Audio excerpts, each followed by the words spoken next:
IVM. Before we move on with this episode of The Seen and the Unseen, do check out another awesome podcast from IVM Podcast, Cyrus Says, hosted by my old buddy Cyrus Brocha.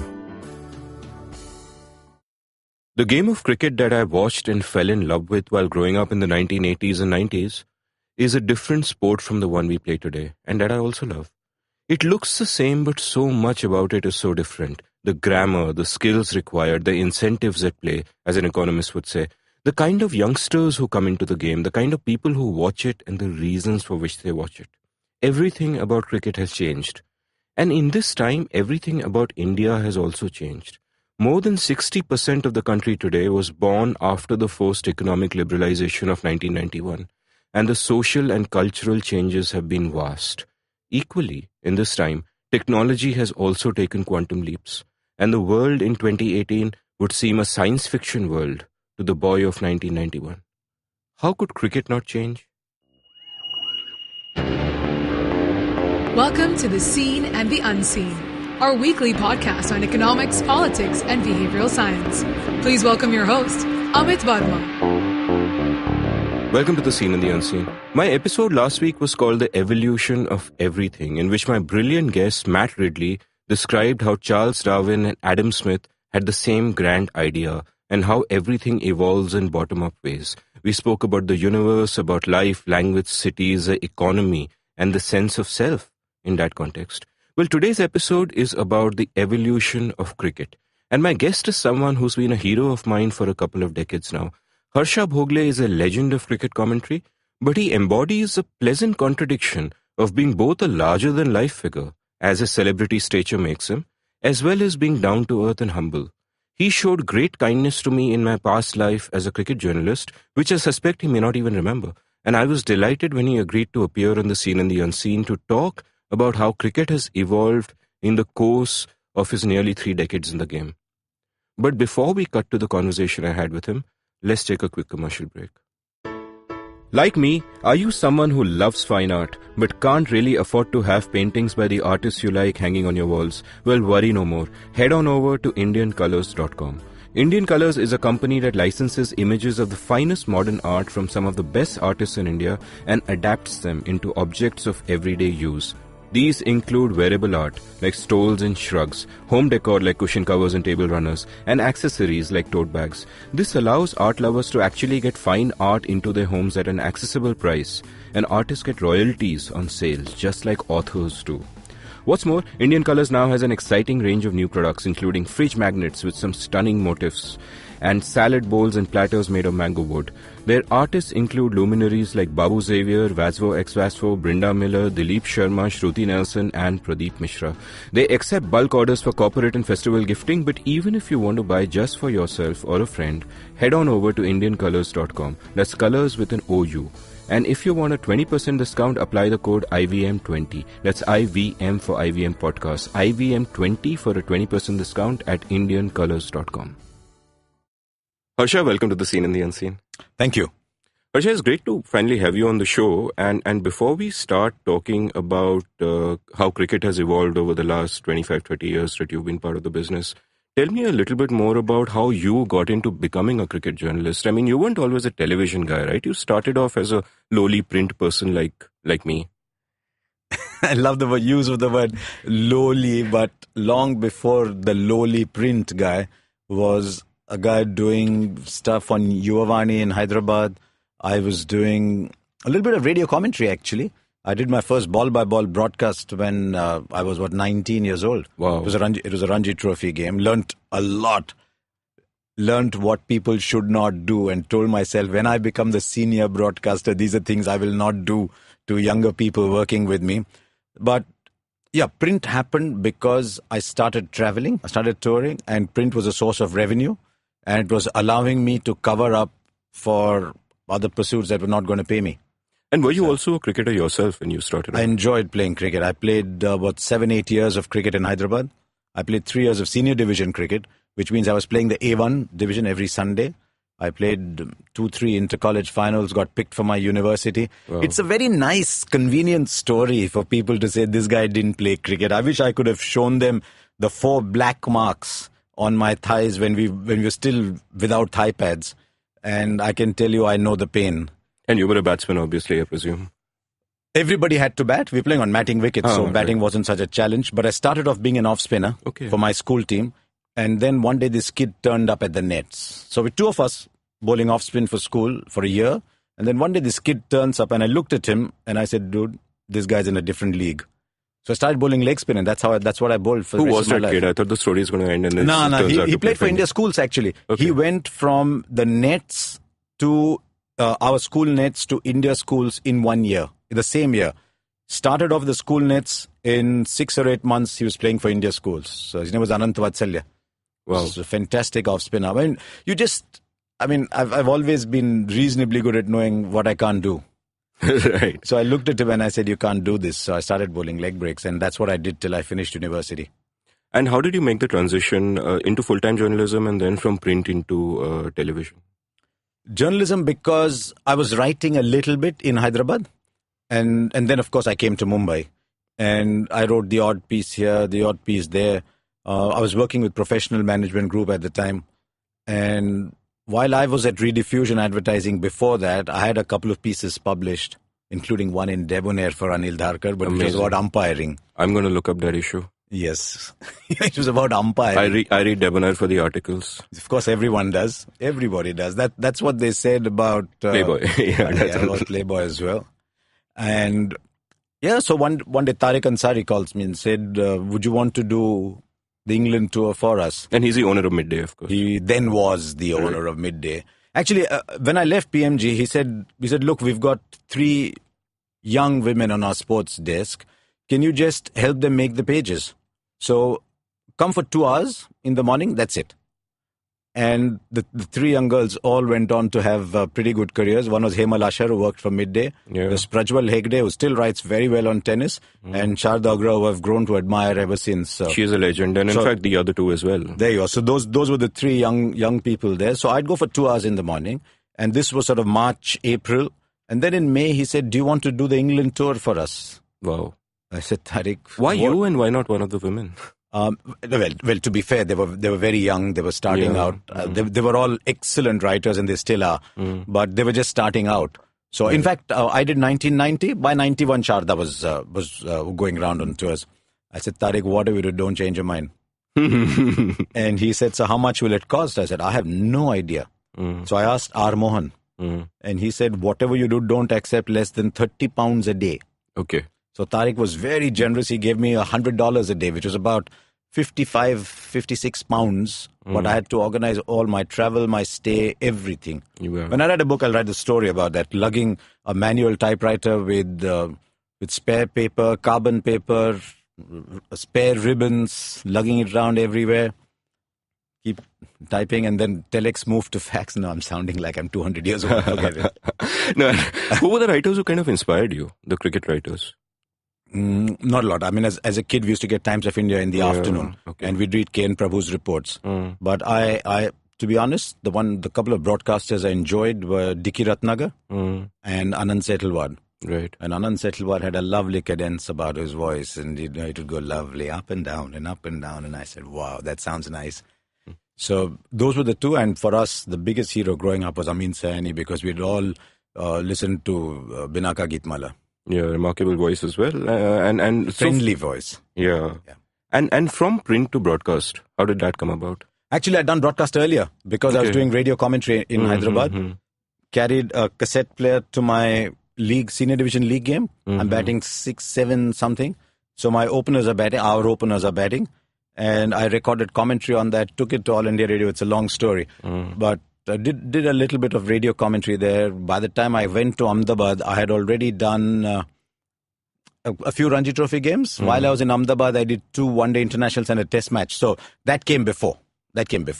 And was the nature of commentary different at that time? Like one of the shifts that sort of happened was, and this happened in television commentary, so maybe it's not relevant to this, but, back in the day, Richie Benaud's advice, legend goes, used to be that you only say something when you're really adding value. There's no need to describe every shot because, hey, the viewer can see that. And that apparently changed in your time as a television, this thing where the brief was just fill every moment, keep talking, don't stop. We are the soundtrack. Yeah. If we paused as much as Benno, they'd put a commercial in.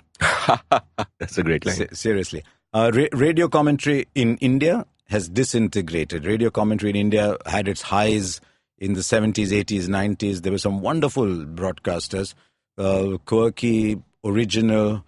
Even if you want to come down from Pearson Surita and Devraj Puri and all the others, down to Anand Setalwad, Dikki Ratnagar, Raj Singh was pretty good himself. There's some Hindi broadcasters. Suresh Saray had a style of his own.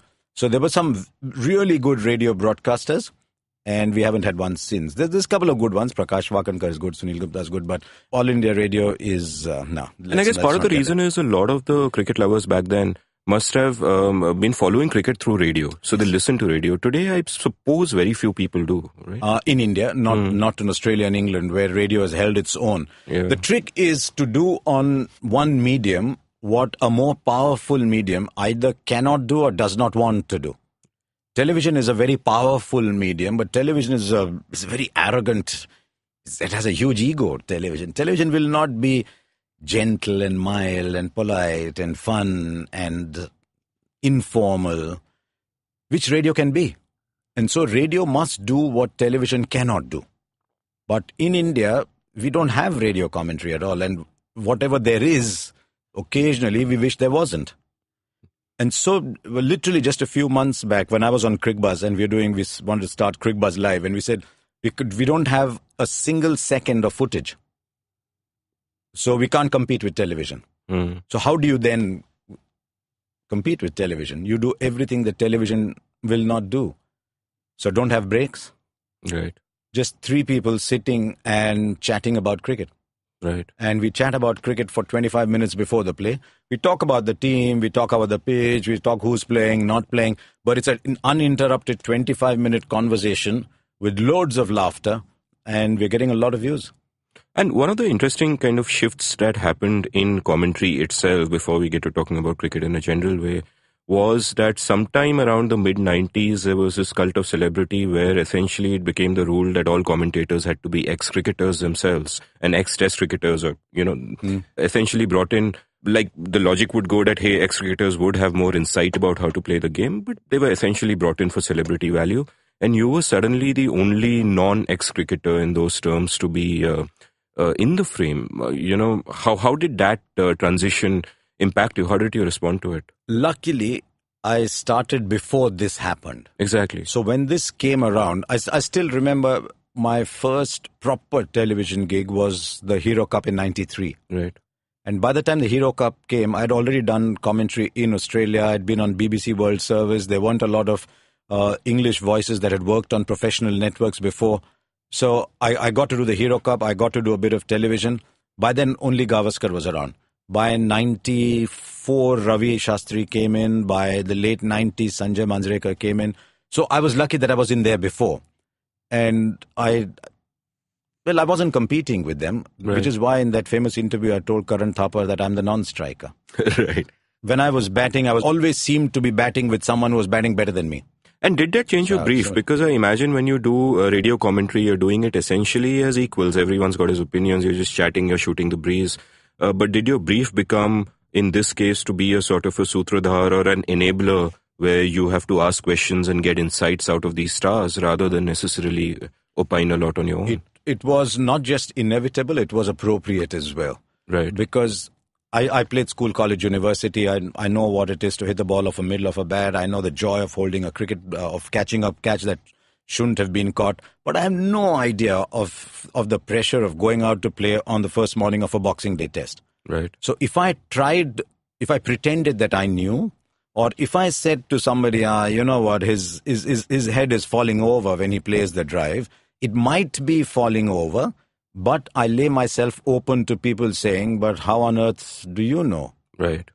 And whether I know or don't know, I have to presume I don't know. Right. But I found that I could get people to say what the average Joe wanted to. Mm-hmm. So therefore, wittingly or otherwise, I became the voice of the common man in the commentary box. And they said, you know what? He asked the questions that we want to ask. So you're right. So that's how I became a facilitator. Radio commentary is completely different. Radio commentary is a million times easier. Easier? Oh, any day. Radio commentary is very, very easy because you can't go wrong. Because unless you lie, how do you go wrong on a radio broadcast? Because on a radio broadcast, you're just telling people what you see. So I don't know if you remember this. When India toured Pakistan in 2006, I had come along. I was covering that tour for The Guardian and also writing for Cricinfo where I worked at the time. And I also had this gig where I had to do like a 60-second update for BBC every day, a number of times a day. And I was struggling with that. And I remember you were very kind to actually come on your own and sit with me and give me a lot of great advice at the time, which I still remember and appreciate. But one of the things that struck me when I was trying to do that, to give those 60-second updates, not live or anything, just 60 seconds, is that as a writer, while I could always search for the right phrase or the right image and avoid cliches, when I actually started speaking, the only thing which would come into my head were cliches, like a tracer bullet and so on. Nothing else would pop into my head. It became so... Your fault. It's not your fault. You were listening to the wrong people. Oh my God, you're actually saying that on record. No. Yeah. I mean, look, cliches are cliches because they're true. That's why they are cliches, because they're true. But on radio, that is an imperative that you have to just keep talking. And therefore, how do you find fresh ways of describing what is... happening? You can't bring that sort of calculated, careful look that you can when you write. Some people rehearse sentences. I was once told by Peter Baxter, who was the celebrated producer of Test Match Special, that a lot of Arlot's best lines, a lot of his best off-the-cuff lines were often the most rehearsed. They were often the most scripted. So sometimes you would say, right, if this happens, I think I'll say that. Ah, okay. So you need to ensure that you're not too eager to throw out the line because you've prepared it. Right. It's almost like I've prepared for my civics exam, but they haven't asked me what I've prepared, so I'll say it nonetheless. Yeah. You don't do that, but you know that if that comes, that's what I'm going to say. So, but some people do that. I never did, because it put too much pressure on you, because you were constantly waiting for a situation to arrive for which your favorite line was best suited. And so sometimes you did a force fit, and it never really worked. So the best thing to do is to go out there and say, you know what, I'm the most blessed person on the planet. So let me share my happiness with people. Wow, and that's how it comes. But the BBC World Service was one of the most valuable things in my life because it taught me time. So very often I'd be given 45 seconds to go, and I'm doing this live in the middle of a game. So I'm sitting behind a commentary box, using the producer's phone and making a collect call. You used to have these AT&T collect calls. Right. Do an AT&T collect call. Somebody in London picks it up, asks for the password. I give the password. They patch me on, and now I'm live. I've got to hear the anchor there in the studio call my name. And of course, as he's saying, right, it's time to go now to India, a wicket falls, and we don't live in soundproof commentary boxes in India. Yeah. And so I can no longer hear the person at the other end. But to cut the noise, I would actually go under the table to try and cut the noise. But now the problem comes, you have only two hands. Right. You have to have the watch in front of you, because 45 seconds can mean 42 or 48, but it cannot mean 35 or 55. Right. So you need the watch in one hand. You need to have the phone in the other, and you need to have the scorecard in front of you. And you need to be in a quiet place. You need four hands. And I wasn't Ganpati. I wasn't a god. I only had two hands.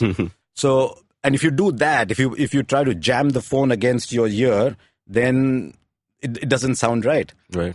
And then the wind would blow, and so the paper would blow away. But I learned in all those times what 45 seconds was. Yeah. And to gather your thoughts so that on that watch in front of you, when it goes to 35, it knows, you know you've got to start winding up. By 41, 42, you're almost done. Right. So I learned timing doing that. So if you're given 45 seconds, you say, these are the only 2 points I can speak. I can't get the whole story of the match in. I prioritize. If he comes back and tells me, you know what, we didn't get through to the guy in Frankfurt, we've actually got 140 for you now. You've got to do 140. Got to do 140, but in your mind, then you can say, okay, I've got a third or fourth thing I can include in the broadcast. That was one of my biggest learnings. I think in 2006, in fact, I was doing exactly that 45-second thing, and that same thing would happen if something happened on the field in front of me while the call has come through, like a wicket falls or someone hits a four or something changes, and I would just get extremely But that was flustered. actually an opportunity, because that means on a broadcast you could tell them live what was happening. So Which is amazing, it was yeah. But fantastic. I was too naive at that time to kind of manage. So again, before we go on to the cricket, if you had to sort of give young would-be commentators on cricket in any medium that involves speaking advice, what would you say? Well, peculiarly, the first thing I would say is pick all pieces of ego in your brain and trample them to death. Because if you have an ego, you got no chance in life. I meet a lot of young presenters who want to be primetime television heroes on day zero. Right. It's not going to happen. You are going to make mistakes. And the best time to make mistakes is when nobody's watching. So give yourself pre-Ranji Trophy, finish making all your mistakes. Then when you're ready, you're ready. So actually, I tell everybody to start doing audio. Don't do television, don't do camera, because the camera is this big enticing thing that makes you look at it a certain way, and then it causes you to freeze. Right. One of the things I always tell people is, why do models always make bad anchors? Because the models are so obsessed with the angle and the light and the way they look. But then what are you going to say? And being a good anchor to some extent, does it just involve just relaxing and letting things happen rather than, being conscious and maintaining exactly that pose and this expression? The beauty of live television is you don't even have time to think which pose you're in or where you are. I've had water thrown on me on a live telecast. I've had people yanking me in all directions. The advantage of the live telecast is you don't have to be perfect. Right. So I often tell people a live telecast anchor is like a fighter pilot. He just lands, picks up, goes. Whereas a recorded anchor, if you're doing Indian Idol or you're doing Kaun Banega Karodpati, then you're like a passenger liner. Right. Where everything is correct and someone's opening the wine in the business class and someone's just walking down and someone's showing you to their place and the livery is perfect. No, in live telecast, no. I mean, there are days when my armpits have been soaked. There are days where I'm wearing a jacket, not because I want to wear a jacket, because I've sweated so much I could squeeze my shirt. Wow. There are days when I've got droplets falling off my eyes, but that's okay. It's live television. But if you start to think, oh, how am I looking? Is my makeup coming off a little bit? Then your focus is not on communication. And the reason you're there is to communicate, not to worry about how you look. If the way people looked made them successful, then I wouldn't have passed the first exam. So it doesn't matter. And obviously the first responsibility of a broadcaster, of a TV commentator is obviously towards the viewers. But at the same time, did you also feel that as time went on and, players became more powerful, that there was also another audience in play, that you had to be conscious about what you can or cannot say about some player, that you have to moderate yourself in terms of, maybe pissing the board off or whatever? Do those considerations come into play? Or I was blessed, Amit, that my best years in television, and I'm saying this very confidently because I know they've gone, that my best years in television coincided with the best set of human beings that played cricket. There was a Tendulkar, there was a Lakshman, there was a Dravid, there was a Kumble, there was a Srinath, there was a Ganguly, and I broadcast through their entire career. There was not one day that one of them came up and said, you know what, I didn't like what you said. I can't say the same about the generation that followed. I understand, and I won't push you onto that. Let's move on to the cricket. It also happened because of social media. Because of social media, there's people saying all kinds of things and people start to believe what they see on social media. And is it something you're comfortable talking about? Because otherwise I won't push you. No, very simply, suppose I've said, he played a poor shot on 99. Now, it's all right to say that. Yeah. Somebody on social media will then start a rant saying, you don't like him, that's why you said that. Like, for example, I've been told that I'm a Mumbaikar and so I reserve my best expressions for Tendulkar. And I'm told you're from Hyderabad, so you sound far better when you're talking about Lakshman. So people will read what they want to. When they read that and then it starts getting a life of its own, then it reaches somebody. Right. And then people start to misinterpret these things. So the arrival of social media has added a lot of toxicity to communication. And so you've got to be extra careful with the arrival of social media. Let's kind of move on to the cricket now. It's my sense that over the time that you've been in cricket, the 25-30 years or so, there have been two major inflection points which have changed cricket. I mean, tell me if you agree and if you want to add to these or add caveats. One is the television explosion, the satellite television explosion in the 90s, which just changed the commerce of the game entirely and made India the hub of world cricket and made players into superstars, and everything changed there.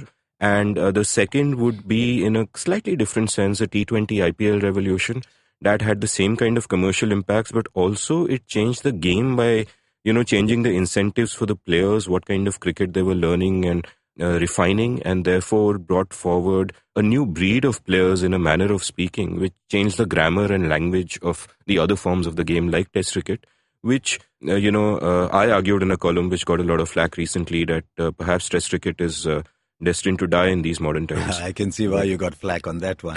Yeah, but would you broadly say that? I mean, we'll come to that when we come to that. I have a strong point of view on that. So you might be in agreement. So yeah. Yeah, so we'll come to that towards the end. But in general, do you agree that these are the two main inflection points that we should be focusing on? Yes, the first of those was not as much a cricketing inflection point as a point that was forced upon India through the terrible financial position we were in, right? We had 3 weeks of foreign currency reserves when Narasimha Rao became Prime Minister of India. Exactly. And I mean, it's fashionable not to talk about Narasimha Rao, as it's fashionable not to talk about Y.V. Reddy, as it's fashionable not to talk about these self-aggrandizing show ponies, or whatever the expression is.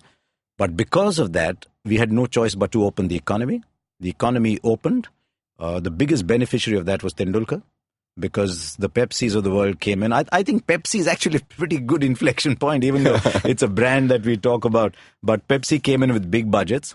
And as a result, overseas television networks came into India, and Dalmia and Bindra sat and questioned Doordarshan. And Doordarshan was doing a magnificent job of killing cricket. Right. It kills all sport. Explain that. It kills all sport. The coverage was banal. It was boring. The commentators, you knew somebody. I shouldn't say that, because I did get a break on Doordarshan. I cut my teeth in All India Radio. I made all my mistakes there. I owe them a debt. But there was no deep inner desire for excellence. If you're writing a book and you want to win a major literary prize, and you say, let me just write 200 words at anything goes, you don't win a prize like that. You must have this great passion to be the best you can be. And Doordarshan wasn't that. It still isn't. It cannot be that. The incentives are simply not tailored towards that. So and you cannot get the best talent for the prices they were offering. So I can understand the limitations they had, but suddenly we got world-class television producers coming to India. And that made a difference for people like me.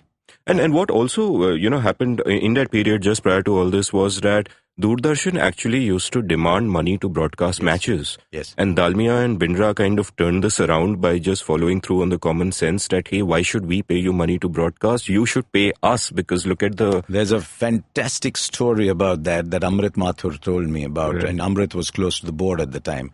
When South Africa first came to India in late 1991... and the SABC, the South African Broadcasting Corporation, asked the question of the BCCI that nobody had ever asked before. How much do you want for rights? And they said, we're supposed to get money for this. And Amrit tells the story. They said, chalo itna puchte. And then somebody said, let's ask them, no? They might give more. And as it turns out, SABC offered more than the BCCI thought they could ever get. Wow. And that is when they realized that they're sitting on a property that can be monetized. And that is how they went in revolt against Doordarshan. And then it led to the famous court case and the legal situation of who owns the airwaves and whether uplinking is a fundamental right or no, whether anyone can uplink or no. And it changed the world of live broadcast. But it also, because it brought in all these networks, ESPN came in 95, Prime Sports was around, then it became Star Sports. It allowed people like me a break. So I often tell people that across, it might be on different points on a logarithmic scale, but the way Tendulkar benefited from liberalization, in my profession, I benefited similarly, even if the magnitude of the opportunity was vastly different. But we all benefited from that, Amit. You, me, everyone, all of India that was reasonably young at that time benefited enormously from that one moment when Manmohan Singh and Narasimha Rao and all the people in North Block or South Block, whatever it's called, sat together and produced that budget. Right, and I mean, obviously they were forced to by the IMF and all that. That was just the way it was. Yes. But regardless of that, that changed all our lives. One of the interesting ways in which I tell people it changed is, I mean, there are really two ways it seems to me that that kind of changed. One was that liberalization itself empowered people in small towns and middle class India to take up the game, and the sort of the demographic representation of the people who could play cricket and aspire to, playing for India and all of that changed, which is why you had more and more cricketers in the Northeast coming from the smaller towns. And another way in which your broadcasting directly contributed was that a lot more people would watch the game and be exposed to values of modern cricket. Like every time you praise a Jonty Rhodes for doing what he's doing, or you praise people for running between wickets well and grounding their bat properly, those values are filtering down into the young 12-year-old, 13-year-olds who are watching. It did. Rahul Dravid often tells me that the spread of television, that television became the best coach a small town kid could get. Because there he was watching Tendulkar, and he was hearing Benno and Greg and Gavaskar and everybody talking about it. And so it almost became like the coach he could never have got. Because initially, cricket knowledge was confined to the cities. Right. It was in Mumbai, it was in Bangalore, it was in Delhi, it was in Chennai, it was in Hyderabad, whatever. You look at where the 1983 World Cup team came from. By the time Sehwag started, Zahir started, all these guys, the small town boys started feeling empowered because they had learnt a lot of their cricket from television. And then you saw the revolution that led to 2007. You saw the fire of small town India coming through.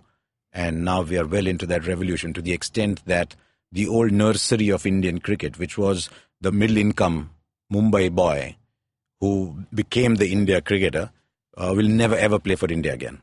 I mean, you could argue the middle income Mumbai boy quite naturally has a lot of things competing for his time, a lot else to aspire to, which he can realistically achieve. While this, for many small town kids, cricket is still, that dream out there. It is, because the upside is huge and the downside is minimal.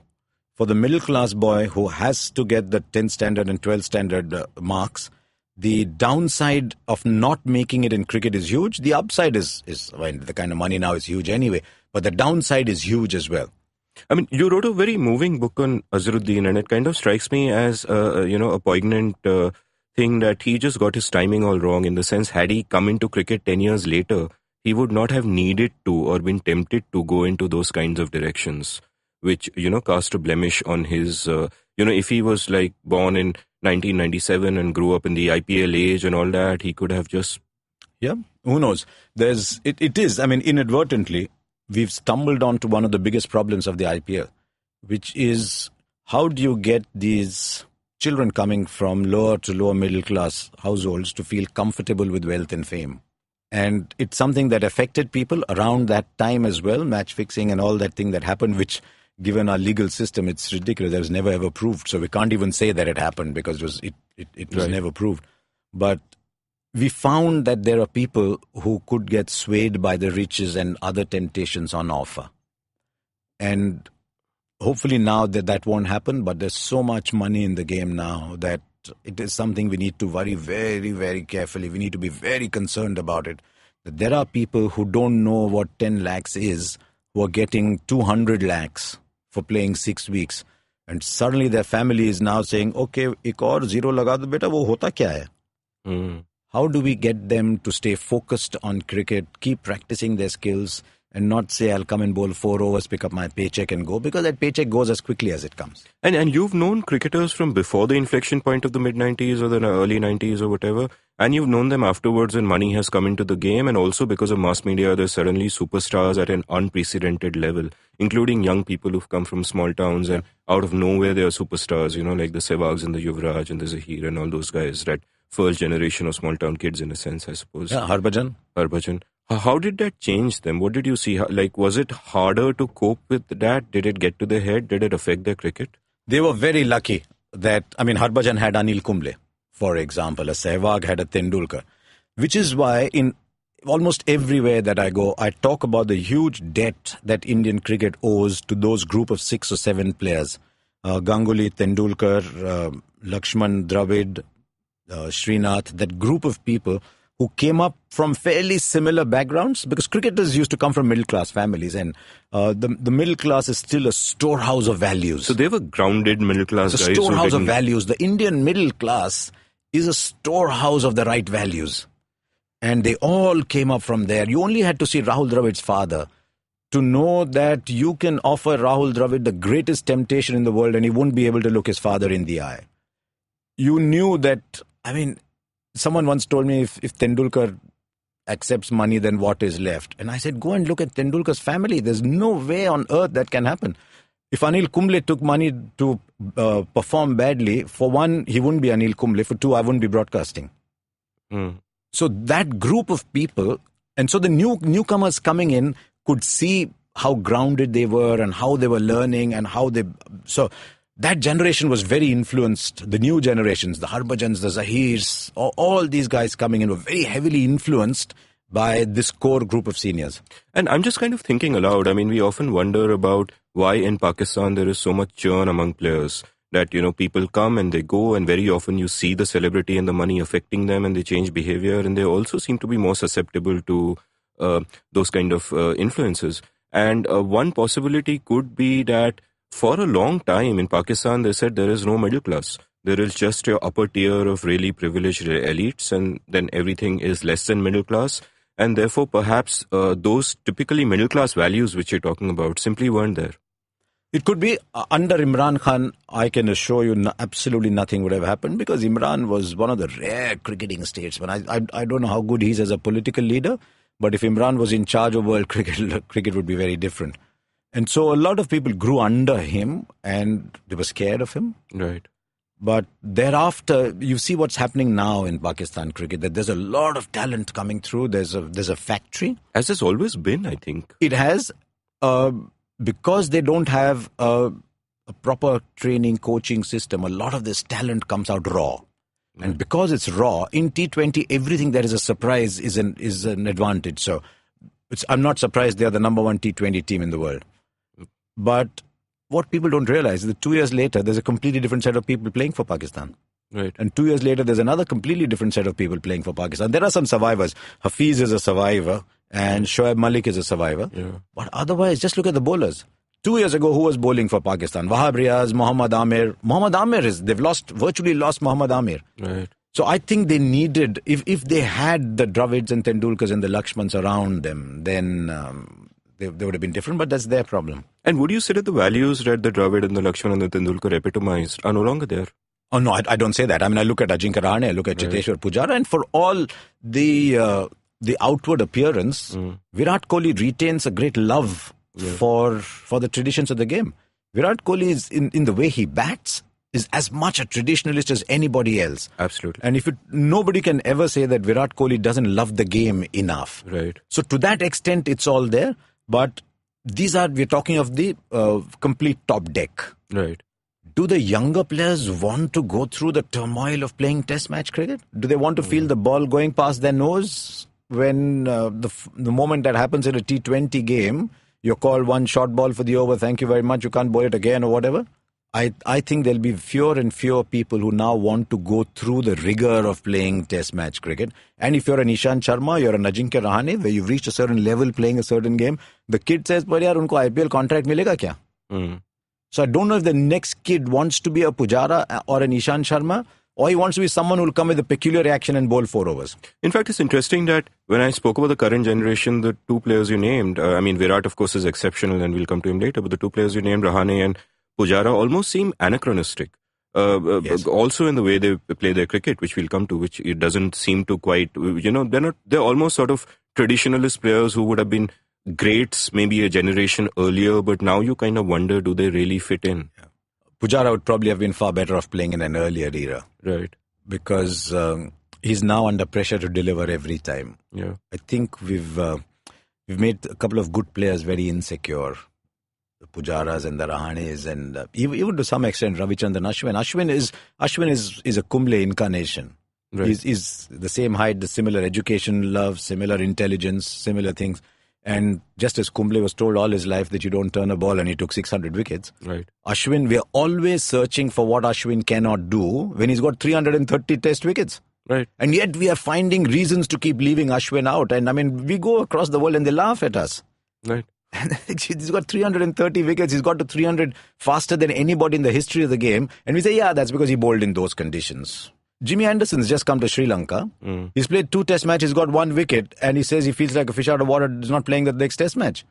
And here's a spinner Kumble took 3-4 tours to learn to bowl overseas. So, right. Yeah, but anyway, to come back to the point that these 3 people are classic old-fashioned players. It's interesting where they come from. Rahane comes from middle-class Mumbai.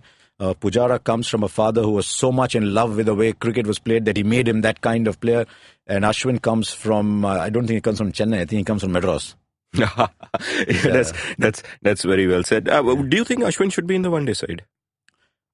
It depends on his... I think it's his fielding that's letting him down. It's his... Because today, in the way Virat Kohli wants to construct a side, he wants the 10 runs that Jadeja will save for him in the field. And Jadeja is...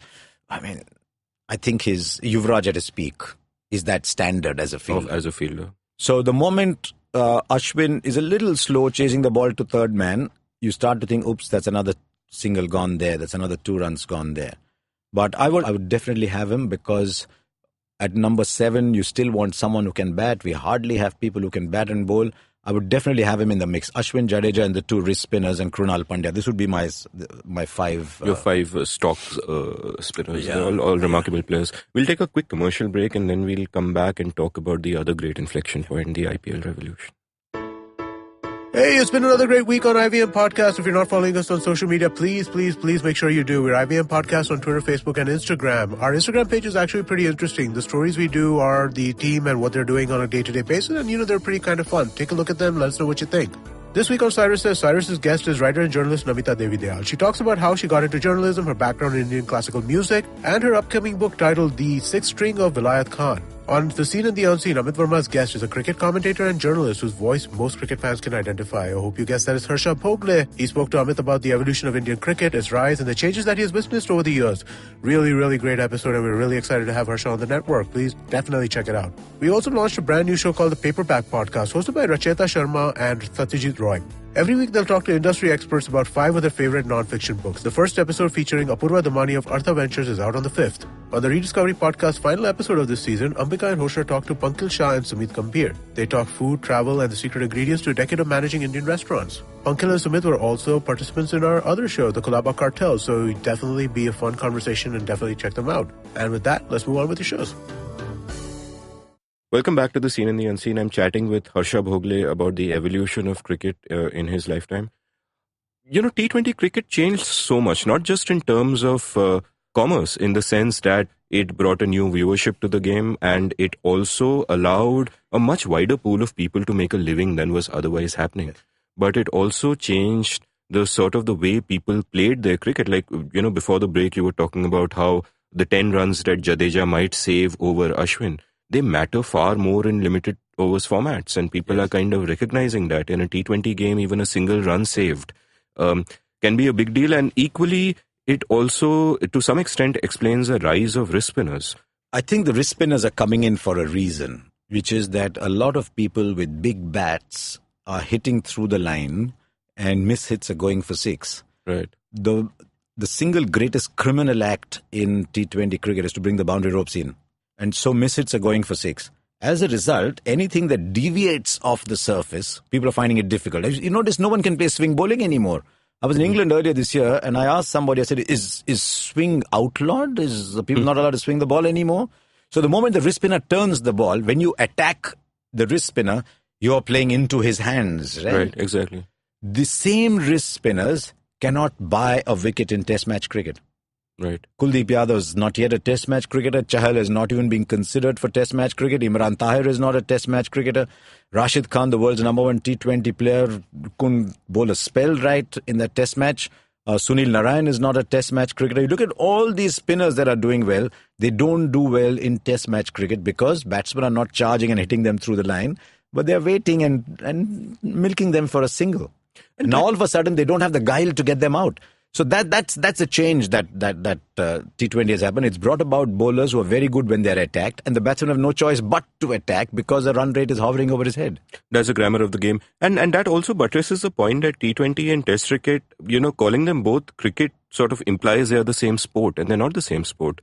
They're different sports with different imperatives and different demands. And I would not even say one is necessarily superior to the other. That's a question of taste and nostalgia, and those play into it. But, the argument I made when I spoke about why Test cricket might be dying is that because T20 is so much more lucrative for young people coming into the game, because there's a much better chance of grabbing an IPL contract and making a lot of money that way rather than actually play Test cricket for India.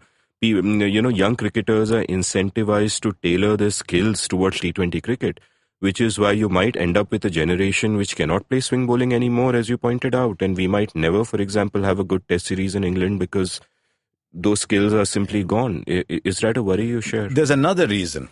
Just imagine now that you're a television network that is keeping our game alive by the vast amounts of money you're pumping into the game. And you're paying, 40, 50 crores a day, suppose. I think it's more than that, but whatever. Let's assume it's 40, 50 crores a day. And there's India versus West Indies. They're not allowed to play the fourth day. So suddenly, fourth day gone, fifth day gone, but your contract requires you to pay that money, right? So straight away, your 200 crores has gone to charity. Why would you want to put so much money in Test match cricket? Right. A lot of people say they're watching Test match cricket and they say Test match cricket is the ultimate and Test match cricket is the greatest. Yeah, Mother Teresa was too. These are all Mother Teresa statements. If you are that interested in the game, then you buy a ticket and go and watch the game. If you're that interested in the game, you sit in front of your television, boost the viewership figures and get people to advertise on it and be part of the cricket economy. If you're merely following scores on CricBuzz, you're not contributing to the Test match cricket economy. You're still saying, I like Test cricket, but you're doing nothing for its sustenance. It's like saying, I like poverty alleviation, but, now I'll go and have a gin and tonic. So you've got to actually actively participate in that, and that's not happening. So Test cricket will survive. I'm not saying Test cricket will die. Test cricket will survive because it's got too much going for it. You'll never otherwise get 50 days of live cricket on a telecast. Telecast needs dal chawal as well. Right. So that is Test cricket. And even now, there is a Kohli generation that says we love Test match cricket, that wants to do well in Test match cricket. The records go back 140 years, and you can compare over 140 years. T20 is like the 17th Premiership game. Right. Do you remember what happened between Arsenal and Southampton? Do you remember what happened between Northeast United and Mumbai FC? No, I don't. T20 cricket is like that. You come there, have your fun, and you go back. There's no place for a T20 game in history. It's like Major League Baseball. Right. Do you know what happened in the 42nd game? You don't know. So records are maintained over a period of time. And so a particular performance gets forgotten very quickly. So that is why I think Test cricket will survive. The reason I want Test cricket to never die is because Test cricket is the greatest manifestation of life on a sporting field. You get a second chance, you have to grind your way out of trouble. We all go through situations in life where we think the world is against us. That's two fast bowlers bowling at you on a green track. Right. But you don't give your wicket away. You hang in and you hang in and you hang in, and then when the other bowler comes, you squeeze a single here and you squeeze a single there. That is what we do in life when we're going through a difficult phase.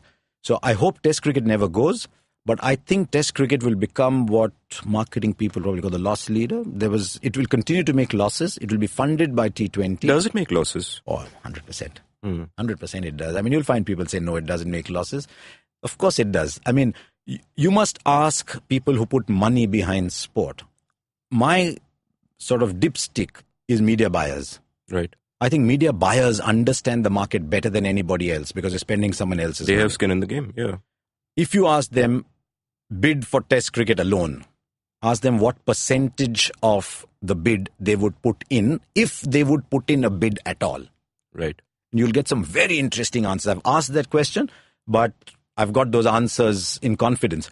But it'll be very interesting to ask people, this massive billion-dollar television contracts, if you had to bid separately for Test match cricket, how much would you bid? What percentage, if at all? Right, and like you, I love Test cricket, and you put it so beautifully, manifestation of life on a cricket field. I think it reveals character like no other sport can, and no other form of cricket, which are different sports anyway. And like you, I hope it survives and continues to be subsidized by T20 cricket, as is no doubt the case. But a lot of people who express these sentiments also are, just to use that popular phrase these days, virtue signaling. They are not actually putting their money where their mouth is. They're like the Manchester United fans. I don't know anything about English football, but my club is Manchester United. There are hardcore United supporters. Yeah. But if I don't know anything about Premiership, I'm United, It's like that. A lot of people who have no idea about the glory, about all the elements of Test match cricket will tell you, I love Test match cricket. It's pure cricket. As if to say that T20 cricket is full of chemicals and preservatives that are going to kill you the moment you eat it. No. T20 cricket is extraordinarily skilled cricket. Right. Extraordinary skills. You ask someone to score 12 in 3 balls to win a game. You have to have skills, you have to have presence of mind, you have to be calm, you have to be there to be able to win it. You've got to know one mistake and I'm gone. It just requires a completely different set of skills. Right, it's not that one set of skills is necessarily superior or inferior to the other. They're different skills. They're just different skills, and time becomes a great element, time becomes a great restraint and a great challenge in the shorter forms of the game, and therefore you have to develop skills according to that. And the interesting thing is you pointed out how Kohli still loves Test cricket, but one reason for that could be that Kohli sort of grew up as a kid in the generation which held Tendulkar and Dravid and all these guys on awe, and he got some of those values. But I mean, I don't know any of the kids today personally, but will, say, Hardik Pandyas and so on still revere Test cricket in that way? They might pay lip service to it because they've seen their captain do it. They will say that. I have this fantasy world I want to reside in once where a truth serum exists. Where every time I see someone, I just creep up from behind and jab a truth serum into them. And now they have to tell the truth. Wasn't there a Jim Carrey movie like that? Something like that. I can't remember, yeah. And then I'd love to hear what people have to say about Test match cricket, to see whether they actually want to enjoy it the same way or not. They call it dumbing down. Yes, it is. It's dumbing down by your definition of what you should be. It is because it's our intellectual level. It's not kids, It's not the kind of poetry we studied when we were children. Look at Chetan Bhagat. Look at he sells books. He's writing to a different audience. Someone else writes to a different audience.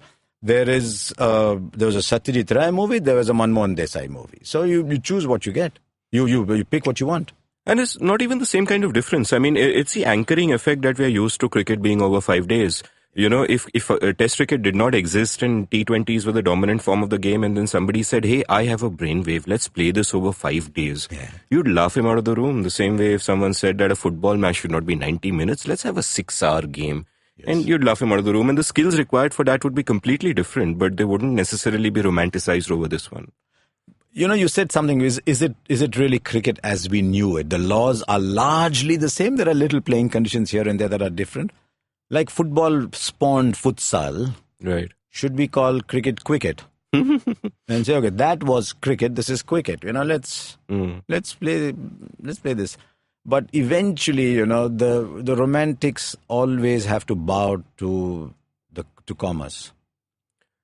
Whether you're a broadcaster who wants to radio and moves to television, or whether you want to play limited overs cricket. I mean, there's just no comparison. Look what A.B. de Villiers has done. Mind-blowing. What do you think of A.B. de Villiers? It's genius. I mean, I used to say at one point that partly because of the imperatives of the new kind of cricket, that he is more skilled than any other batsman in the history of the game because of the 360-degree game and all that. I'm just a bit worried about that because we have seen certain set of people. We have not seen, say, Lara in his prime. There was not that much television, or even going further back. So if we confine it to the period under our observation, he's just a genius. Right. The things he does on a cricket ground, that should be outlawed. That should not be allowed. And the other day, he hit a switch at 6 over mid-wicket. Wow. I mean, I admire the switch hit. I think it should never have a place in cricket because it's so against the bowler. But he can hit a switch at 6. He can lap a 6 over fine leg. He can reverse lap it over third man. And he's doing that to Dale Steyn. He's hitting 100 of 31 balls, Amit. 100 of 31 balls. I told someone the other day, I said, I used to be playing book cricket and I didn't even score 131 balls in book cricket. I used to play book cricket as well. Who remembers book cricket? Yeah. that talent is just outrageous. And then he plays 240 balls to score 25 or 30. Because that's what the game demanded. And he can do that too. And he can do that too. Well. Yeah. What a player. Amazing. What a player. And also another amazing player, Virat Kohli, where he'll have a similar impact, but without all these switch hits, just playing the orthodox game to a different purpose. 2016 or 2017, the IPL just come and go so quickly. He almost got 1,000 runs in the IPL. I think he got about 974, the same as 970. Bradman series record. So No switch-it, no lap shots, just proper correct cricket shots. In the last 3 years, the evolution of Virat Kohli has been as thrilling to watch as the evolution of any great player in the history of the game. And I just thought the way he played in England earlier this year, he was lucky. Everybody is lucky. Tendulkar was lucky. Dravid was lucky. Sobers was lucky. Bradman was lucky. you make your own luck, as they say.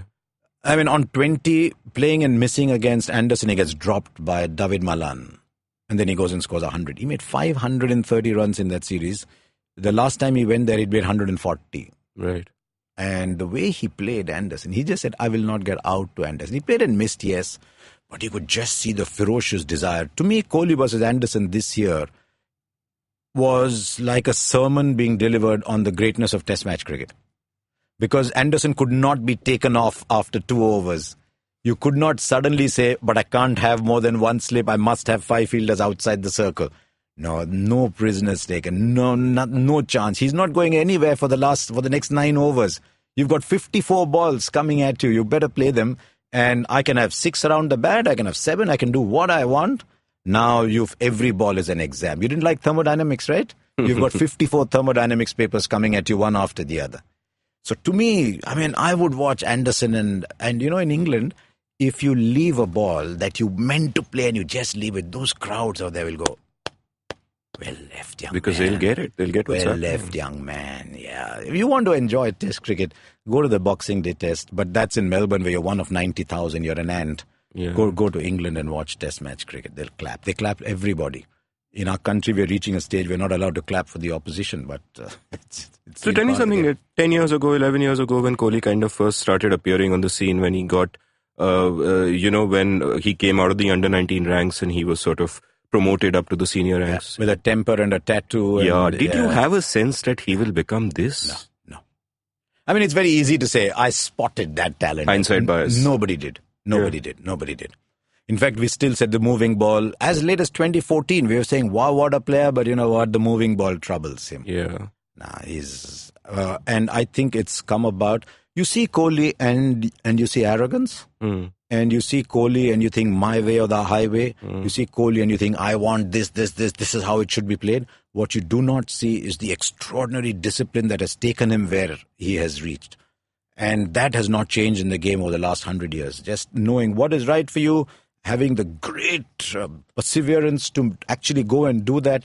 Nobody becomes great in Test match cricket without having worked backside off. And there is this sense, this stereotype that, he's a very aggressive guy. But I think what people don't realize is that the aggression is not just in the MCBC galis on the field or that kind of behavior. That aggression is something that goes into his work ethic and that produces that intense hunger, which is, I mean, I think he probably has the greatest work ethic of any sports person I can remember. I mean, I can't remember a fitter Indian cricket, and, to turn himself from that teenager who we remember. But you see, he also had outstanding fitness trainers. Right. He also had great dietitians.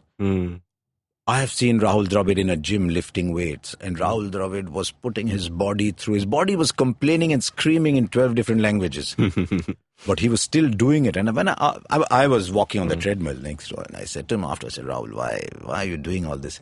He said, I'm well over 30 now. I've got to be fitter than the next guy to survive. Rahul Dravid's work ethic, Tendulkar's work ethic was just unbelievable. What we are seeing with Kohli now is the chiseling of ability. But he's got the best tools that an earlier generation did not. He's got the technology, those guys really. He does. But the aggression does spill over as well. It's not only it does spill over. So when you kind of look back over this journey, like you started well before these inflection points. You really started reporting at a time where you still had potbelly cricketers on the field sometimes, and there was a whole different sort of pace of playing, and media meant something completely different and all of that. And you've sort of traveled all this distance, and you look at the cricketers today, and is it really the same game? Are the things you loved about cricket still there? Have they changed? Have you found new things to love? Earlier you could love one game, now you can love 3. Right. Earlier you could only love Test match cricket. Now you can love Test match cricket, you can love one-day international cricket, and you can love T20. You can have a Dhoni who never really enjoyed Test match cricket, In T20, he was a fine player. But Dhoni, the one-day cricketer, if there was no one-day cricket, would we have seen the glory of Dhoni? Maybe the finest limited over one-day player ever to play for India. Yeah, incredible. But would you have enjoyed Dhoni if you had not had that form of cricket? If you had only test match cricket, would we have really appreciated the glory of Dhoni? If you had only T20, would Dhoni have been just one among other fantastic players? But ODI allowed you to do that. So cricket's now given us three things to drool over, to enjoy, where earlier it gave you only one. And you briefly referred earlier to how it's changed lives. The arrival of T20 has changed so many lower middle class Indian houses, because earlier only 15 could play for India, 20 could aspire to play for India. Well, in the short list to play for India. And now 120 can make a career. If you can't, you'll get a couple of lakhs if you're a good player playing the Tamil Nadu Premier League. And then you break into the Ranji Trophy, you'll make another 8-10 lakhs if you're playing every game. So what the IPL has done is incredible. It's lifted people out from where they were. So I have a lot of time for the IPL and ODIs. But you're right. The arrival of color television in the 80s, the liberalization of the early 90s, and the World T20 of 2007 that led to the arrival of the IPL would probably be the three biggest things for Indian cricket. If you're going a little further back, of course, the arrival of Kerry Packer. Right. The arrival of Kerry Packer and the removal of those old-fashioned ways of looking at Test cricket, where the player's finances came last. I had a great episode with Gideon Hay and Prem Panikar on that. Gideon, of course, wrote a book about the whole Kerry Packer evolution and so on. So we spoke about Kerry Packer and the IPL in a sense. And, before the IPL started, there were lots of skeptics about how the game will be corrupted. There will be. And I remember writing a column in Cricinfo at the time arguing exactly the same things, that just in terms of the impact it's going to have the cricketers themselves, it is absurd to oppose it, because it'll just make it, the money will spread out so much. It'll finally become... Amit, I read a lovely line, and if you heard this line from me before, pardon me, I read a lovely line about 7-8 years ago. And it said the influencers in society are always one generation behind reality. And you can see that in our game everywhere. The people who run our game are one generation behind the consumers of the game. Just as a consumer marketer in his 40s or 50s has to live with the challenge of knowing what a 20-something kid wants to buy, or a family that's earning 10,000 rupees a month in a family of 6 needs to do.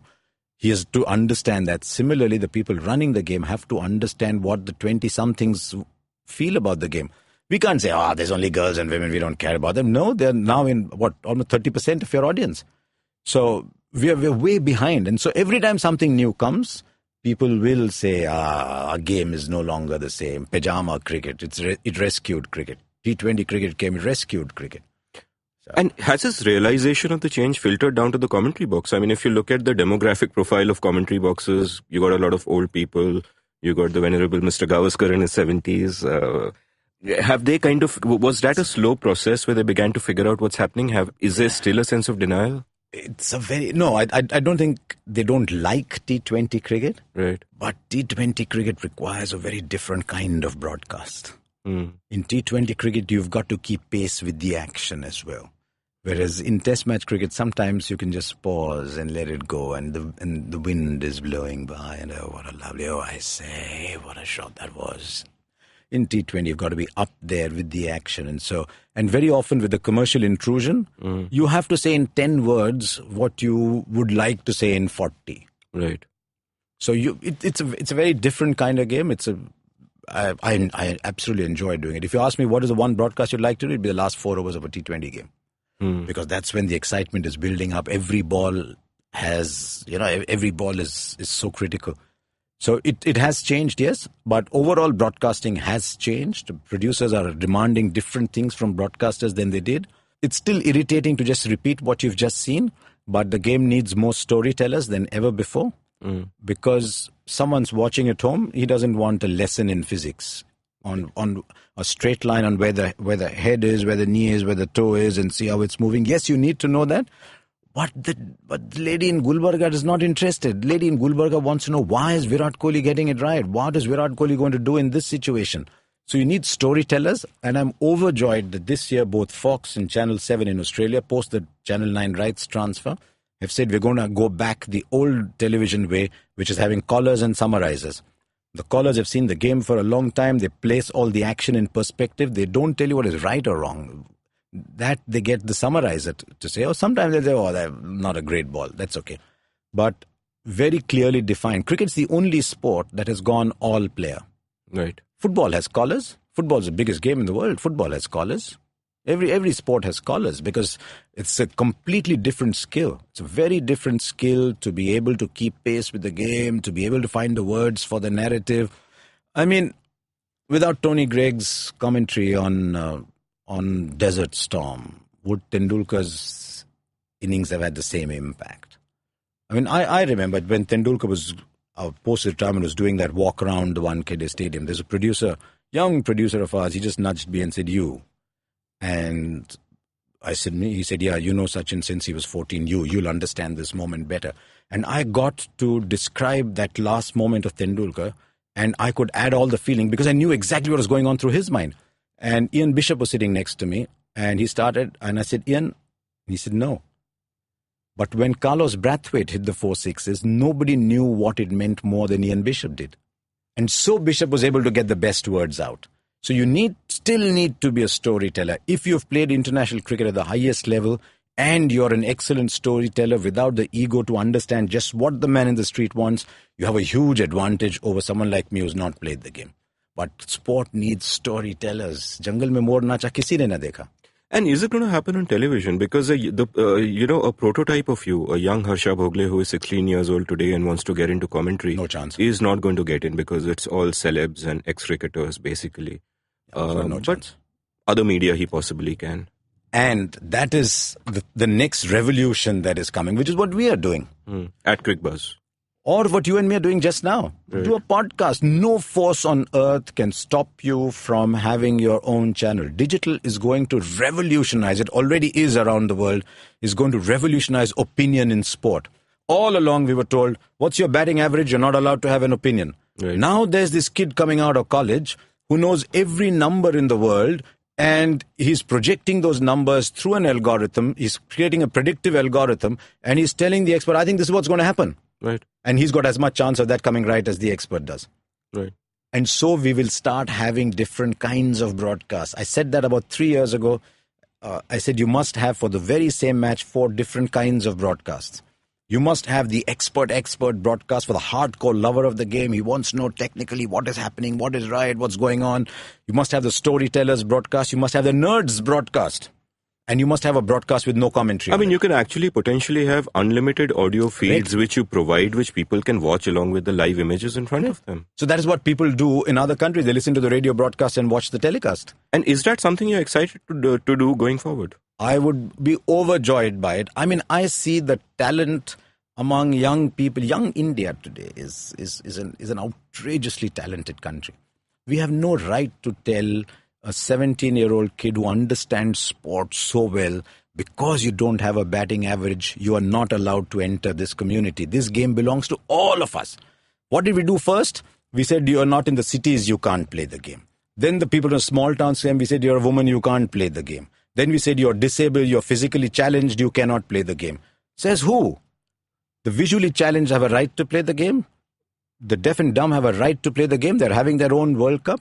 The Women's World Cup now is showing us, you watch Smriti Mandhana and Mithali Raj and Harmanpreet Kaur play. Mind-blowing. Who decided that they cannot play cricket? Similarly, who decided you cannot have an opinion on the game? The television networks will go box office, and it's there. Shah Rukh Khan is box office, Amir Khan is box office. You and me will never get to play that role. But digital is now allowing everybody to have a voice. And it's actually ripe for... It's beautiful. It's ripe for disruption. Absolutely. What's to stop 2 young kids, 18, 19 years old, to have a discussion on the game? That's exciting. They may not have the reach of television, but digital has a great way of just taking things to people that you never thought it would reach. Yeah, and what to find its own level. Who decides that you don't have an opinion? Earlier there was a sub-editor who didn't allow your article to get published. And there was only one newspaper in each city. So if the sub-editor didn't like you published yourself. I mean, you wrote on the pre or something, whatever. Then came the television networks. And the television networks invest so much money in it, they have to go box office. They have no choice. Right.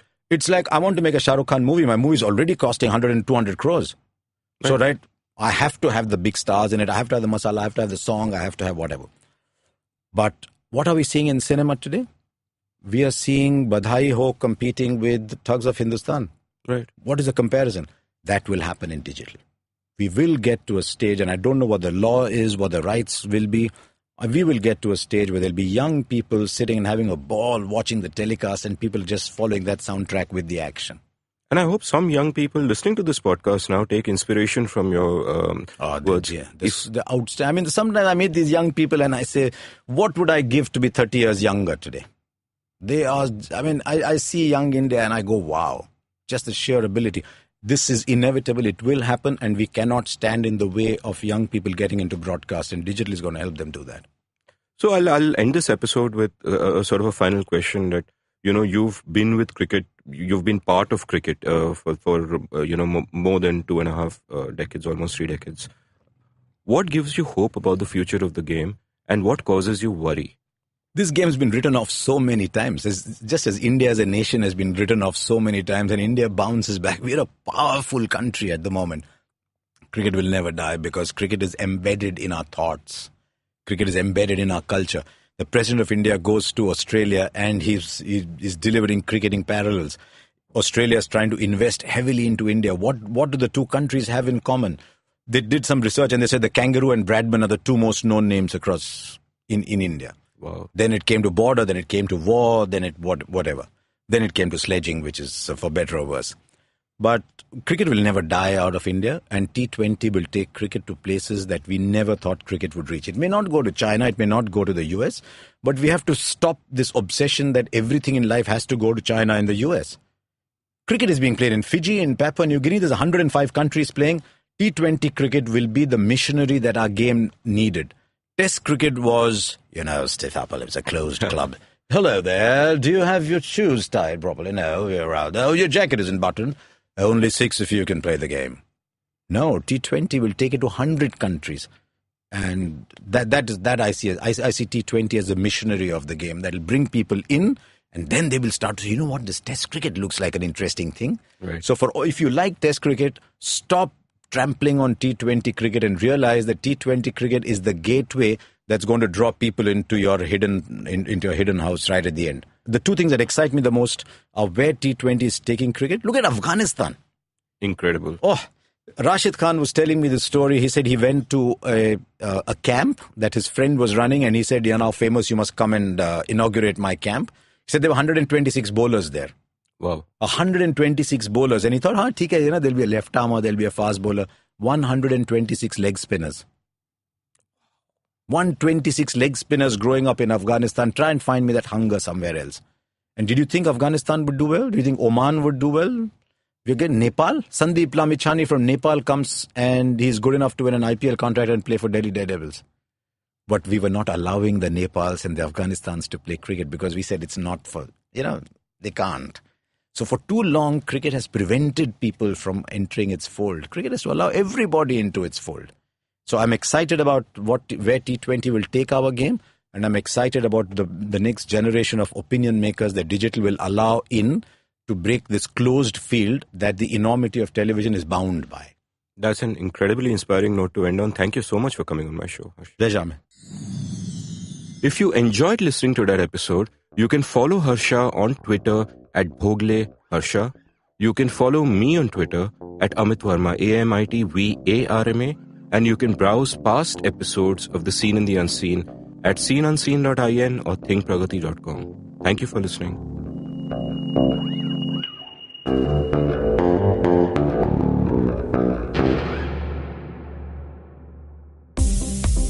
Who said healthy food is boring? Who said raw veggies is just salads? Who said eating fats makes you fat? Look forward to my recommendations on healthy food and exercise hacks on the Kinetic Living podcast with me, Coach Urmi, every Wednesday on the IVM app, website, and anywhere you get your podcast from.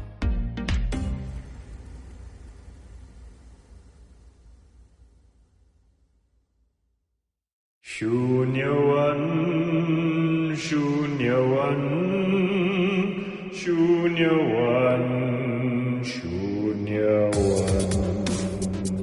Hey, this is Shiladitya Mukhopadhyay. And I'm Amit Doshi. And we host Shunya One, the weekly podcast based on conversations about startups, entrepreneurship, across verticals like food tech or fintech, and digital payments, logistics, e-commerce, and of course, all the stuff from VCs and investors as well. Over the course of our run, we've had some really great entrepreneurs. We've had Zishan Hayat from Topper, Naya Sagi from Baby Chakra, Ankush Sachdev from ShareChat, and Akrit from Haptic, among many, many more. Yup, and we continue to get some of the biggest, smartest, and most innovative folks in the country in this space coming here, talking to us, all for you guys to listen to. So tune in every Tuesday on the IVM app, website, or wherever you get your podcasts from, and get a chance to be a part of all of the tech banter and entrepreneurship conversations on our Slack channel.